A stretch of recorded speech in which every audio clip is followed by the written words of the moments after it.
I always find the tastiest cakes to be the simplest of cakes, just like Melanie's hazelnut cake. There's like 7 ingredients in this. I love it. So simple, so delicious. Yeah. You don't need to do very much to get a really good result when it comes to cakes with big flavours like hazelnut and orange. Yes, fantastic. So we've already got 3 eggs here. Yep. Next thing we're going to do is add some milk in. Yep. So that's just going to go straight into the eggs. Then we'll add a little bit of vanilla. Okay. More is more when it comes to vanilla, I think. So, you know, a teaspoon or as much as you like. Teaspoon is good. Okay, then we're going to add a little bit of salt and baking powder. Okay, so no whisking or anything at this stage. No, we're just going to do it all in one. All right. Okay, so I'm going to give that a quick little mix around. Yep. It doesn't need to be perfectly mixed. It doesn't need to have air in it. It just needs to be combined. Very good. So once we've mixed that, we're going to add this in. So this is the hazelnut meal. Yep. There we go. Yeah, so no flour whatsoever in this. None at all, which gives this like beautiful, like chewy, spongy texture. Fantastic. Adding in the sugar. Yep. And then we're just going to zest 1 orange. Straight in? Straight in over the top. Okay, I'll get out of your way so you can keep mixing. And it looks kind of dry at this stage, but it really does come together because the hazelnut meal starts to absorb very quickly all of the liquids. It does.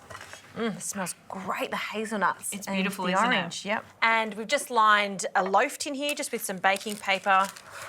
So that's ready to go. Did you want me to pour that in? Yeah, that would be great. Okay, in it goes. And Mel, how long are we cooking this in the oven for? So we're going to cook it for about 45 minutes. You might have some give or take in your cooking time, depending on how big your loaf pan is or if your oven's a little bit hotter, but sort of check it at about 45 and you might need another 5 minutes. All right, sounds good.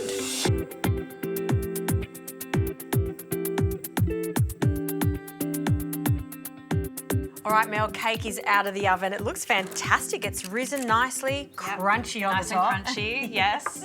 All right, so to finish it off, we're going to make a really simple frosting. Yep. So we're going to go with some cream cheese and icing sugar. Yep. Super easy again. We're going to add some cream cheese to a bowl.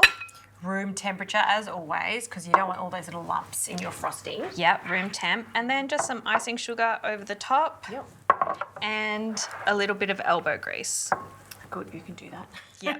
I'll take the cake out of the tin and we're just going to lift it. Thank goodness we've got our baking paper. It just makes life so much easier, particularly with a sticky style of cake like this. Any gluten-free cake, baking paper is your friend. Yep, absolutely. Just take that off. Oh, it looks fantastic. It really does. So, Mel, how did you get into cooking and baking? I know you've got a huge following on social media. I love all your desserts. Thank you. So it started a very long time ago. Being from, you know, an Italian family, food is at the centre of everything. Yep. It kind of, you know, took me down the professional road.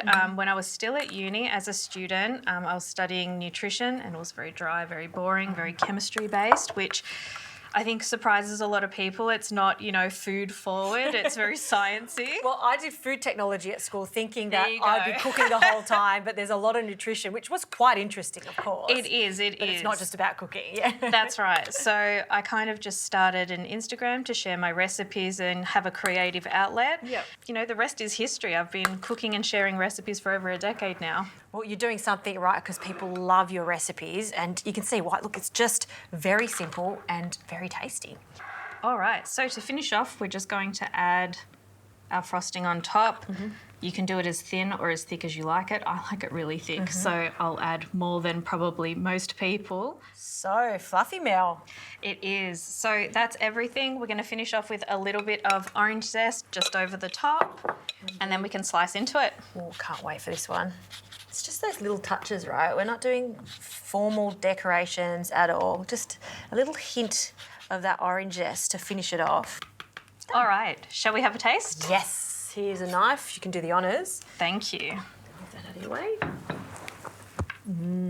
Perfect frosting to cake ratio. I think so.